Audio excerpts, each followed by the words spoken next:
The void parliament had existed for longer than most stars. It floated in the empty space between galaxies, a structure made of pure energy and ancient thought. Here, the ascended collective met to discuss matters that affected the universe itself. These were beings who had left their physical bodies behind millions of years ago. They existed as light, as waves, as pure consciousness. They had seen the birth and death of countless civilizations. They had watched stars explode and new worlds form from the dust. Today, 17 elder species had gathered. Their energy forms flickered and pulsed in the great chamber, each one representing a civilization older than humanity's entire planet. Ambassador Zelthanius was the oldest among them. He had existed when Earth was still a ball of molten rock. His consciousness spread across the chamber like golden mist as he began to speak. "The Krethver have breached the Orion Arm," he announced. His voice was not sound but pure thought, pressing into the minds of all present. They will reach the inhabited sectors within 100 standard years. The chamber grew heavy with worry. The Krethver were a nightmare that even these ancient beings feared. They were not a species in the normal sense. They were a swarm, a hunger that spread across the stars. Billions upon billions of creatures linked together by a shared consciousness. They did not negotiate. They did not make treaties. They only consumed. Stars, planets, entire civilizations, everything became food for the swarm. High Arbiter Morkaleth, a being made of living crystal that sang with inner light, projected images into the center of the chamber.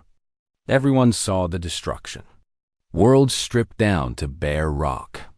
Suns drained of their energy. Species that had existed for millions of years, gone in moments. The Krethver had done this for 300 million years. Nothing had ever stopped them. "We have modeled 8 trillion possible responses," Morkaleth said. His crystal form chimed with each word. "None achieve acceptable probability of success. The Krethver adapt too quickly. They consume and integrate any technology used against them. They grow stronger with each battle. Then we continue to model," suggested Vethelon, "an entity that existed as a pattern of mathematical equations given form. Given sufficient time, a solution will present itself." "We've been modeling for 8,000 years, Zelthanius replied. "The Krethver do not wait for our solutions." The debate continued as it had continued for millennia. The elder species discussed and theorized and calculated. They built perfect simulations and ran perfect tests. They sought the perfect answer, the one strategy that would guarantee victory without risk. This was how they had always done things. When you lived forever, patience was not a virtue, but a natural state of being. None of them noticed the small ship approaching the Parliament. It was a crude thing by their standards, made of metal and ceramic, and powered by simple fusion engines. Its faster-than-light signature was loud and messy, like a child banging pots together in a room full of musicians. The ship was called the UES Persistence, and it carried humans. The request for audience came as a surprise. Humans had only discovered faster-than-light travel 2 centuries ago. They were infants, barely taking their first steps among the stars. The collective had observed them with mild interest, the way one might watch insects building a hill. Clever insects, perhaps, but insects nonetheless. Still, the collective believed in fairness. They granted the humans 3 minutes to speak. Captain Elena Vasquez stepped onto the platform that materialized for physical beings. She was 47 years old, with gray streaking her dark hair and lines around her eyes from years of squinting at star charts. She wore a simple uniform, dark blue with silver pins on the collar. Behind her stood her crew 12 humans who looked very small and very fragile in this chamber of immortal light. Elena looked up at the swirling energies of the elder species. She did not seem afraid. She did not seem impressed. She seemed like someone who had walked into a meeting and found it running too long. "We've reviewed your data on the Krethver," she said. Her voice was calm and steady. "We'll manage it." For a long moment, nothing happened. The elder species were processing what they had heard. It was like watching a tiny creature declare it would move a mountain. Not just impossible, absurd. Morkalith was the first to respond. His crystal form flickered with what might have been amusement. "You do not understand what you are saying, young one. The Krethver have destroyed species that wielded singularities as weapons. They have consumed civilizations that existed across multiple dimensions. Your people still use chemical rockets to move cargo between your colonies. You are children." Elena did not flinch. Children get things done while adults are still talking about it. Another silence. Several of the elder species withdrew their consciousness from the chamber entirely. They could not process this level of... what was it? Arrogance? Stupidity? Something else? "You have no weapons capable of harming them," Zelthanius said. "You have no defenses that will survive their assault. Your fleet is small. Your technology is primitive. By what method do you propose to manage this threat?" Elena smiled. It was a small smile, tired but genuine. "We'll figure it out. That is not a plan." "No," Elena agreed. "It's better than a plan. It's a commitment. Plans fail. Commitment adapts." She pulled out a small device and projected data into the chamber. It was rough, simple, full of gaps and assumptions. It was not a strategy, it was a sketch of a strategy, a direction rather than a destination. "You've been studying this problem for 8,000 years, Elena said. "You've run every simulation, built every model, calculated every possibility, and you found nothing perfect. So you've done nothing at all." She let that sit for a moment. "We've been studying for 6 months. We found 17 options that might work. None of them are perfect. Most of them will probably fail. But we're going to try them anyway." "You will die," Morkalith said. It was not a threat, but a statement of fact. "Some of us will," Elena agreed. "That's the price. We're willing to pay it." The elder species did not understand. They had transcended death so long ago that they had forgotten what it meant to have a limited time.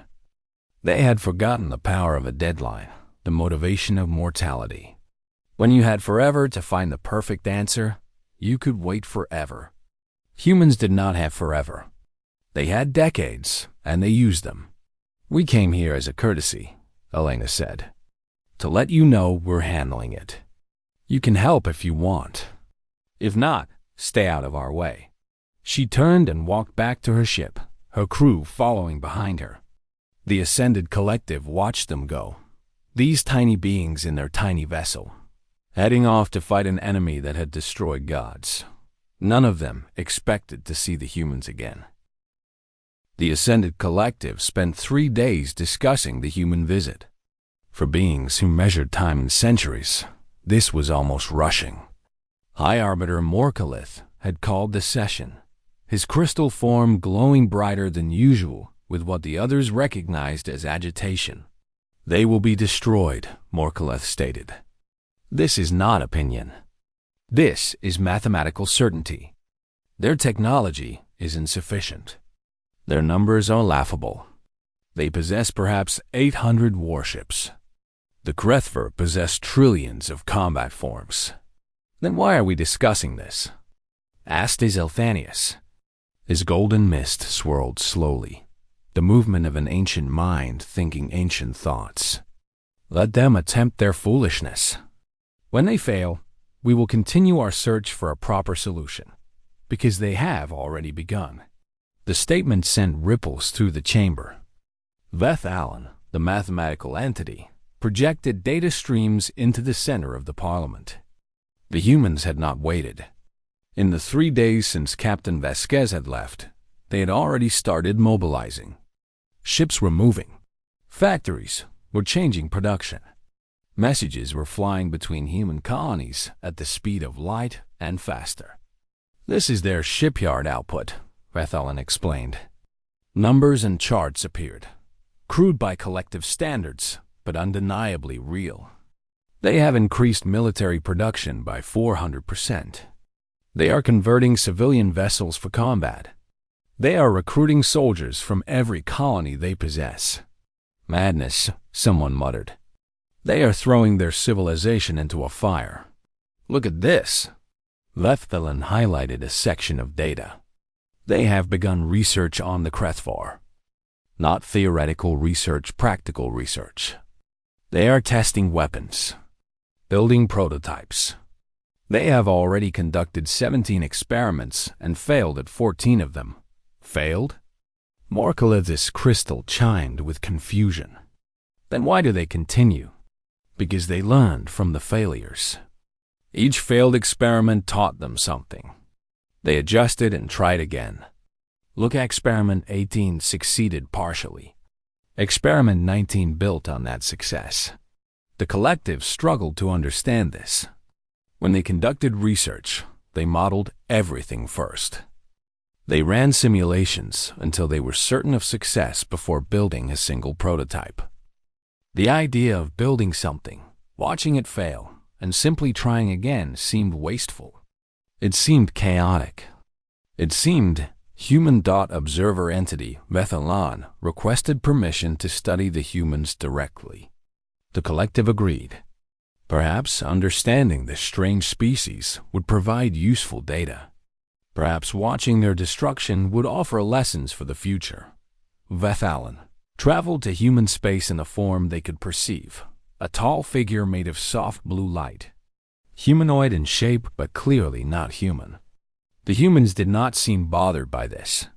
They had already encountered several species in their short time among the stars. One more strange being was simply one more strange being. The observer found General Marcus Stone at the primary military command center on Mars.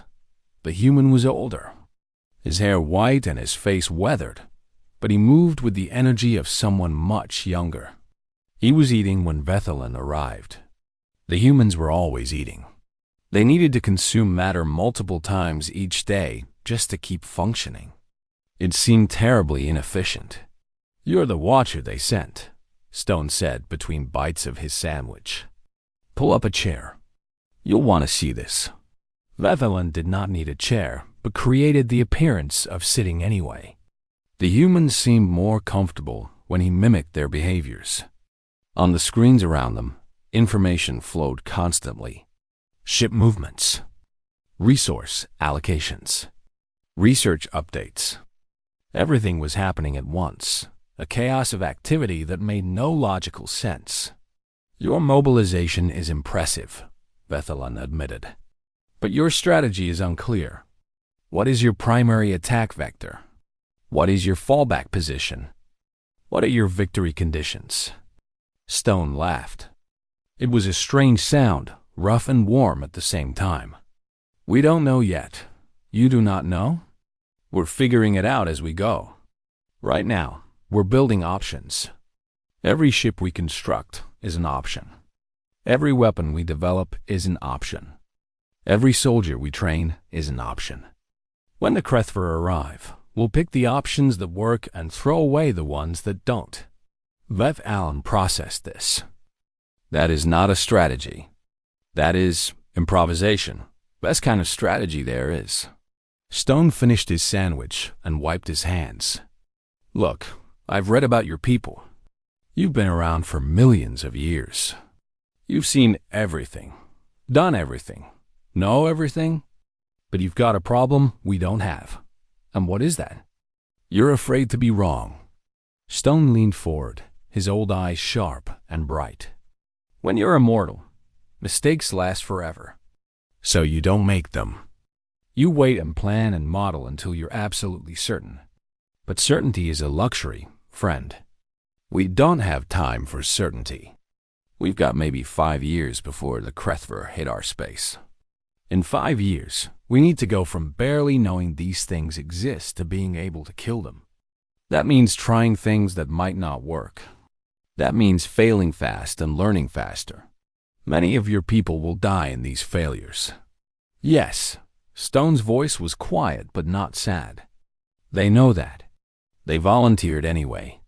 You want to know the difference between your people and mine? We've accepted that some of us won't make it.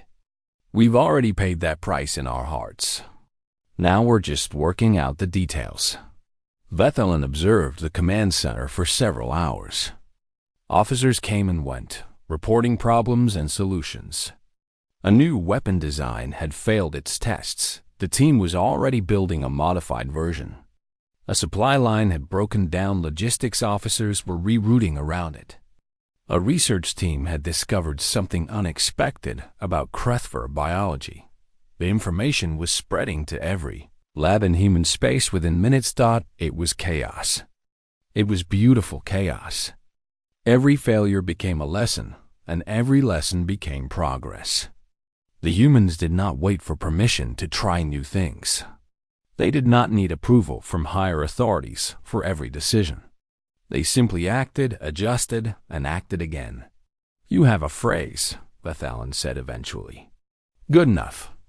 I do not understand it. Stone smiled. Means exactly what it sounds like. Something doesn't need to be perfect to work. It just needs to be good enough. Our ships aren't the best in the galaxy. They're good enough. Our weapons won't win every battle. They'll win enough. We're not trying to build the perfect solution. We're trying to build a working solution. Perfect can come later, if there is a later. This approach seems reckless. It is.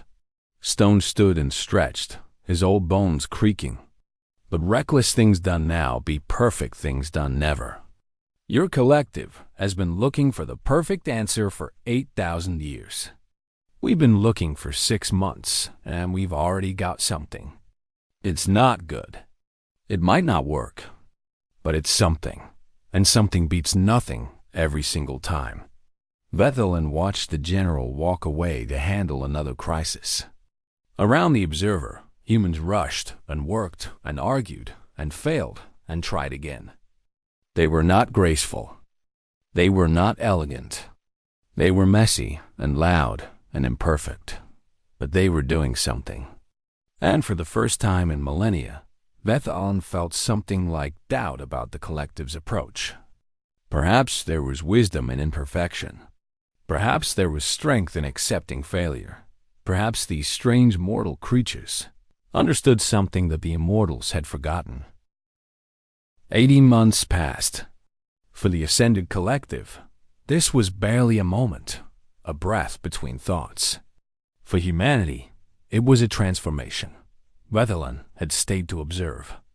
What the entity witnessed defied everything the collective believed about civilization, progress, and war. The humans had not built a perfect military machine. They had built something stranger and more frightening. They had built an entire species pointed at a single goal like a weapon. The shipyards of Earth, Mars, and the outer colonies worked without stopping. Workers slept in shifts, ate at their stations, and sometimes collapsed from exhaustion, only to be replaced by fresh hands. They were not building elegant warships. They were building ugly, practical things, vessels designed to be produced quickly and in large numbers. Each ship was the same basic design, easy to repair, easy to modify, easy to replace. Your ships are crude, Vethelin observed during one of many conversations with General Stone. The general had aged visibly in 18 months. His hair was thinner, his face more lined, but his eyes still burned with that strange human fire. They're meant to be crude, Stone replied. He was looking at a tactical display showing the construction progress. Fancy ships take time to build. Fancy ships need special parts and trained crews. These ships? Any factory can make them. Any pilot can fly them. When the Krethver destroy one, we'll have 3 more ready to replace it. This was the human way. Vethelin was learning. They did not try to build the best. They tried to build the most. Quantity had a quality of its own, the humans like to say. It was a strange philosophy, but watching it in action, the observer began to understand. The research divisions were even more chaotic. Dr. Sarah Chun led the team studying Krethfer biology. She was a small woman with tired eyes and a quick smile, and she had not left her laboratory in 3 weeks. Her team had obtained samples of Krethfer tissue from the collective's ancient archives, fragments preserved from battles millions of years ago. They're not actually one organism, Chun explained to Vethalan one night. She was drinking something called coffee, a bitter liquid that humans used to stay awake beyond their natural limits. They're a network. Trillions of individual creatures sharing a consciousness across space. That's why they're so hard to kill. Destroy one part and the rest adapts. The consciousness just flows around the damage. This is known, Vethalan said.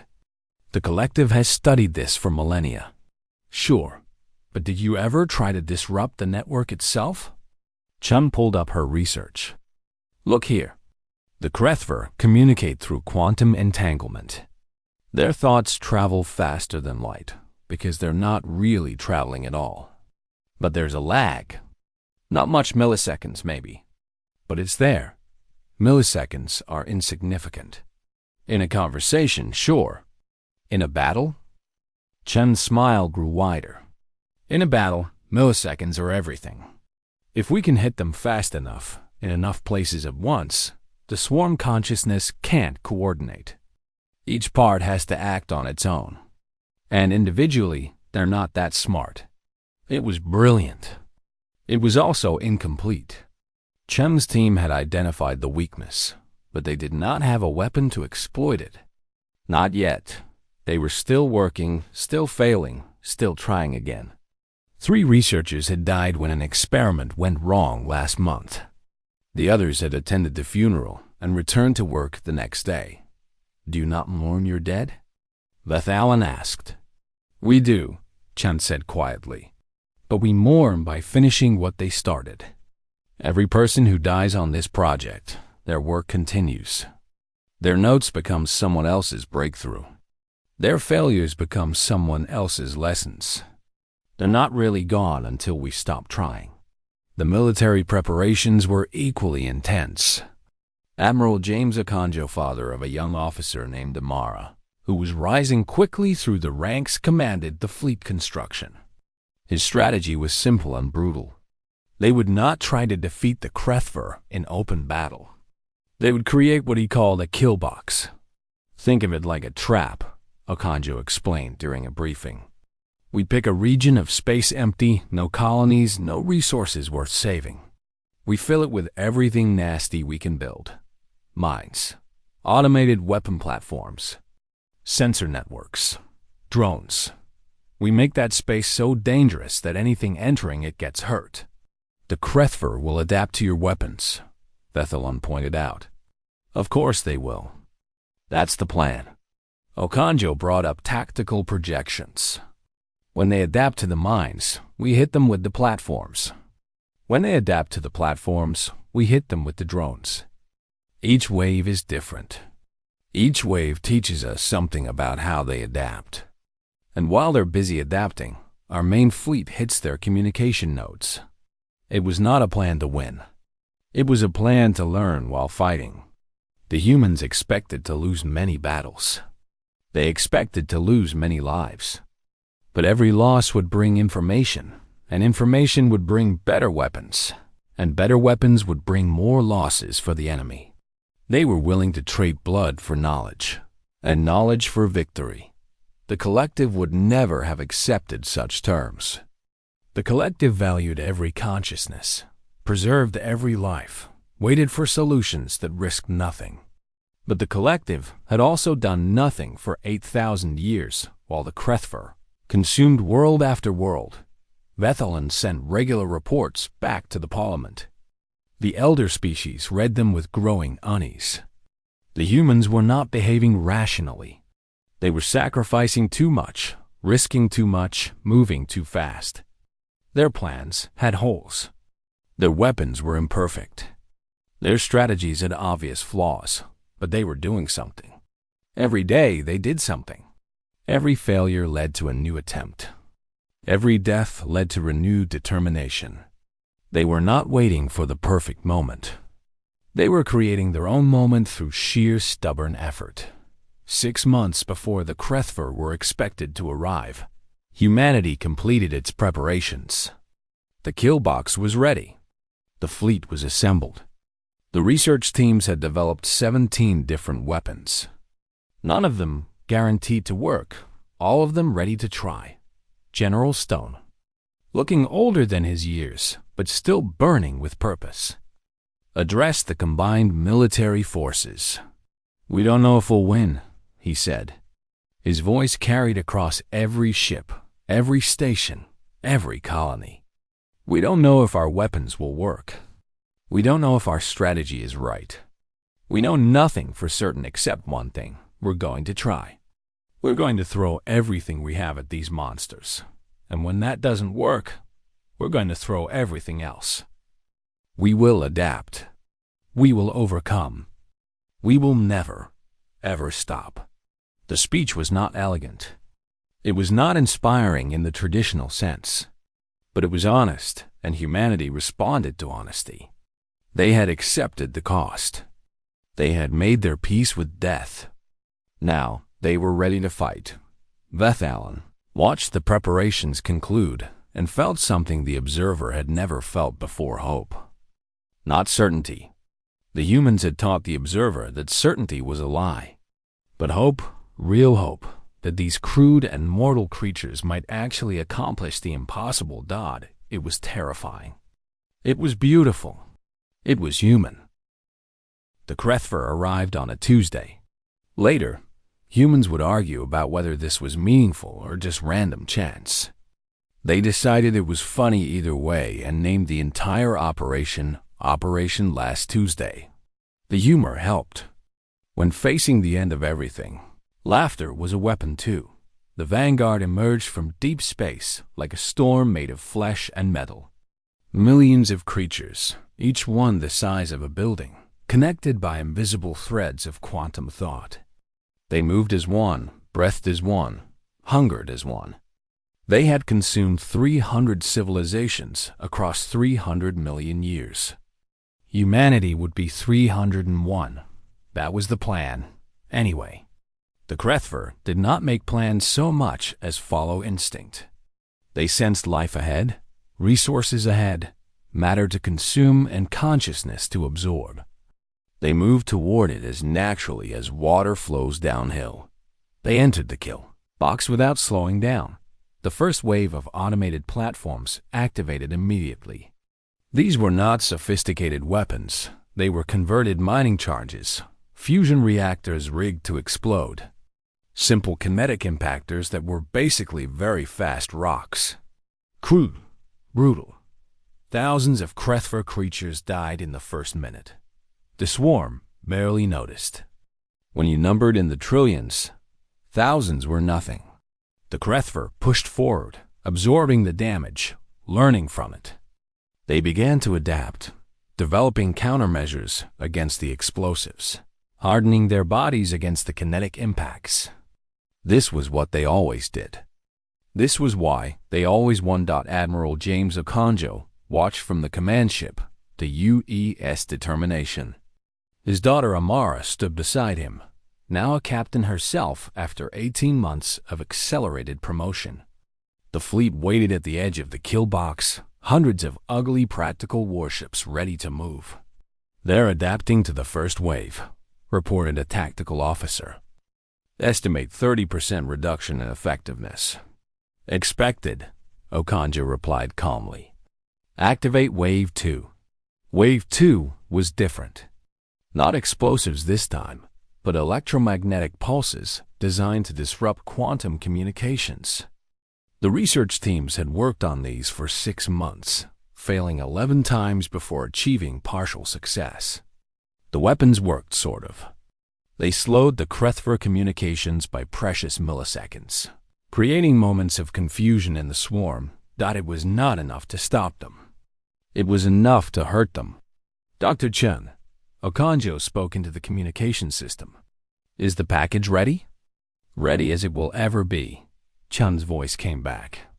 She was on a science vessel far behind the lines, monitoring biological sensors. Remember, we only have enough for one shot at this.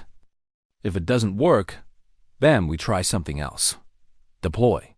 The package was humanity's secret weapon, though calling it a weapon felt generous. It was a biological agent, a tailored pathogen designed to attack Krethfer tissue. The research team had developed it from those ancient samples, testing and failing and testing again until they found something that worked. Sort of. Estimated effectiveness is 40%, Chun reported.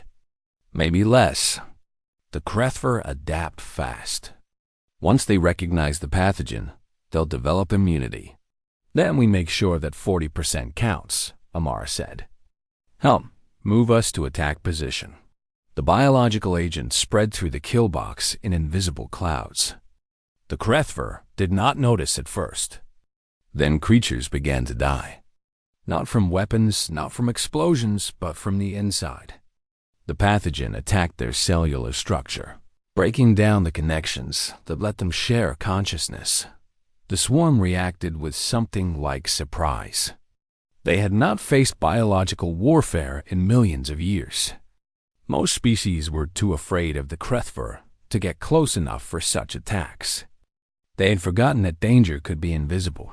While the swarm dealt with the pathogen, the human fleet struck, not at the main body that would have been suicide. Instead, they targeted the communication nodes, the larger creatures that served as relay points for the quantum network. Without these nodes, the swarm could not coordinate. Each section would have to think for itself, react for itself, fight for itself. The battle was chaos. Human ships dove into the swarm, fired everything they had, and died. Other ships took their place. Explosions lit up the void like new stars. For every Krethfer node destroyed, a dozen human vessels were lost. The exchange rate was horrible, but it was working. Node 17 destroyed, called the tactical officer. Node 23 destroyed. Node 31. Damaged, not destroyed. Hit it again, Okanjo ordered. Sir, we've lost the ships in that sector. Then send more.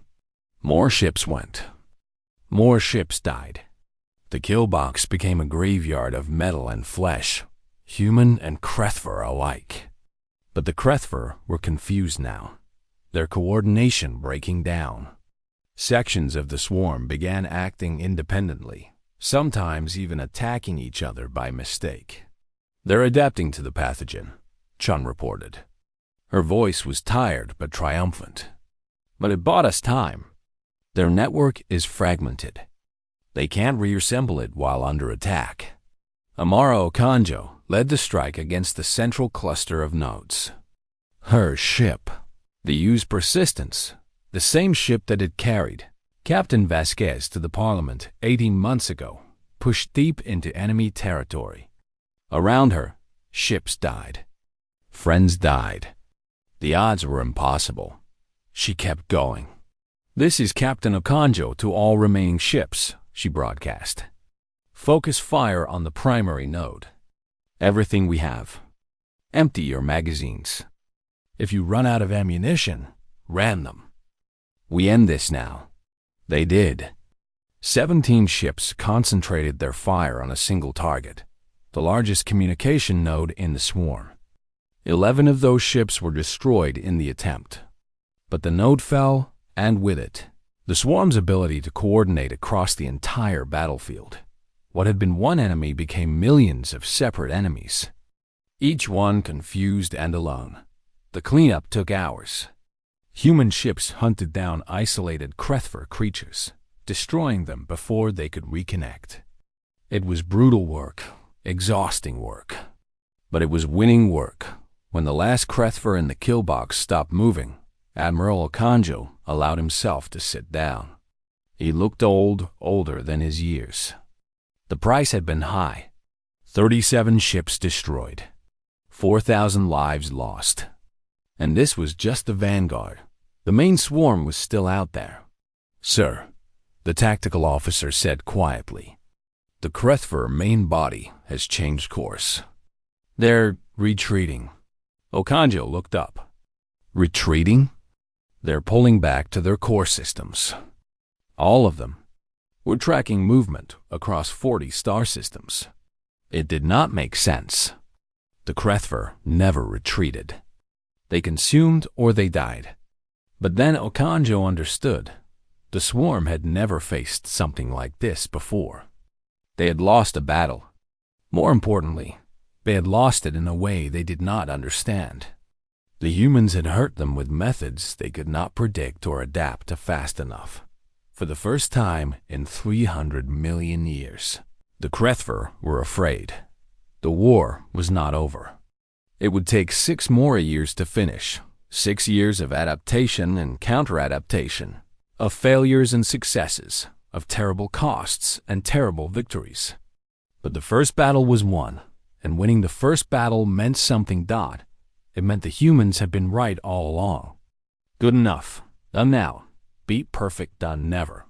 Captain Amara Okanjo, exhausted and grieving and victorious, looked out at the debris field that had been a battlefield. Somewhere in that mess were the remains of friends, colleagues, people she had laughed with and trained with and loved. "We'll remember them," she said quietly, "and we'll finish what they started." That was the human way. That had always been the human way. 6 years of war changed everything. The Krethver, who had never lost before, learned what it meant to face an enemy that refused to stop. Every time they adapted to a human weapon, humans developed a new one. Every time they won a battle, humans came back with more ships, more soldiers, more determination. The swarm had consumed civilizations that bent to their will after the first defeat. Humanity did not bend. Humanity kept standing up. The final battle took place in the Krethver home system, around the ancient star where the swarm had first evolved 300 million years before. By then, humanity had changed too. Their ships were better now, refined through years of combat and failure. Their weapons were more effective, each one built on the lessons of previous versions. Their soldiers were veterans, hard and skilled and unafraid. President General Amara Okanjo, she had risen through crisis after crisis. Her government restructuring 3 times to meet the demands of war commanded the final assault. Her father had died 2 years ago, not in battle but from simple exhaustion. His heart had given out at his desk, still working on tactical plans. They had buried him with military honors and gone back to work the next day. That was the human way. The Krethver fought hard. They were still dangerous, still deadly, still capable of destroying ships and killing thousands. But they were diminished now, their numbers reduced, their confidence shaken. They had never learned to fight a war of attrition. They had never needed to. Humanity taught them, lesson by bloody lesson. When the last Krethver communication node went dark, the war ended not with a dramatic explosion, but with silence. The swarm consciousness, fragmented beyond recovery, simply stopped. Individual creatures continued to exist, but they were mindless now, animals instead of monsters. The great hunger that had threatened the galaxy was finally, permanently gone. The Ascended Collective requested an audience with humanity. This time, they came to human space, to the rebuilt chambers of the Earth Parliament in New Geneva. It was a gesture of respect that they had never offered to any species before. High Arbiter Morkaleth materialized in the Great Hall, his crystal form dim with something that might have been humility. Zelthanius came too, and Vethelin, and representatives of all 17 elder species. They had watched the war from the beginning. They had seen everything. President General Okanjo met them without ceremony. She was 45 now, younger than General Stone had been when this all started, but she looked older. War-age people. Victory aged them even more. How? Morkaleth asked. The question carried weight, the weight of a being who had seen everything and understood nothing of what he had witnessed. You had inferior technology, inferior numbers, inferior time to prepare. By every calculation, you should have failed. We modeled your strategies. We predicted your defeat. Yet here you stand, and the Krethver are gone. How? Okanjo considered the question. She thought about her father, working himself to death for this victory. She thought about Captain Vasquez, who had started everything with 3 simple words. She thought about the thousands of soldiers who had died, the scientists who had failed and tried again, the ordinary people who had given everything they had for a chance, just a chance at survival. "You've been alive for millions of years," she said finally. "You've seen everything, modeled everything, understood everything. But you've forgotten something we never learned to forget." "What is that?" "Deadlines." The word hung in the air. Morkalith's crystal form flickered with confusion. "You had eternity to find a perfect solution," Okanjo explained. "We had 6 years to find a working one. When a mortal says, 'I'll manage it,' they're not promising success. They're promising effort. And effort applied constantly, without stopping, without waiting for permission, without hoping for certainty. Effort like that changes things." Vethalan spoke then. The observer had spent 6 years among humans, learning their ways, watching their struggles. "I believe I understand now. The conflict was concluded the instant you committed. Not because victory was assured, it was not, but because you had already accepted any cost necessary to achieve it." Okanjo nodded. The Krethver had 300 million years of perfect instinct. We had 6 years of good enough. Turns out, good enough done now beats perfect done never. The Ascended Collective had no answer. For beings who had transcended death, the concept of urgency had become something from ancient memory. They had forgotten that limits could be motivation. They had forgotten that mortality itself was a kind of fire that drove people to act. "We spent 8,000 years searching for a solution," Zelthanius admitted. His golden form was dim, almost ashamed. "We found nothing. You searched for 6 years and saved the galaxy." "We didn't search," Okanjo corrected. "We tried. There's a difference. Searching is looking for answers. Trying is making answers. Sometimes they work. Sometimes they don't. But you never know until you try." The meeting continued for hours. The collective had questions, endless questions, about human methods and human thinking and human ways of doing things. They were trying to understand something that could not be understood through pure thought. It had to be lived. It had to be felt. It had to be suffered through and survived. When the collective finally departed, Vethalan stayed behind. The observer had changed over 6 years. Spending time with humans did that. What will you do now? Vethalan asked. Okonjo laughed. It was a tired laugh, but genuine. "Same thing we always do. Keep going. We've got colonies to rebuild, ships to repair, a civilization to maintain. The universe doesn't stop just because we won a war. And if another threat emerges, another enemy like the Krethver, then we'll manage it." Okonjo smiled. "That's what we do. We manage things. Not perfectly, not elegantly, but well enough to get by. Well enough to survive. Well enough to win, eventually, if we keep trying long enough." Vethalan considered this. Then the observer did something unexpected, something the entity had learned from watching humans for 6 years. Vethalan reached out and placed a hand on Okonjo's shoulder, a gesture of connection and respect.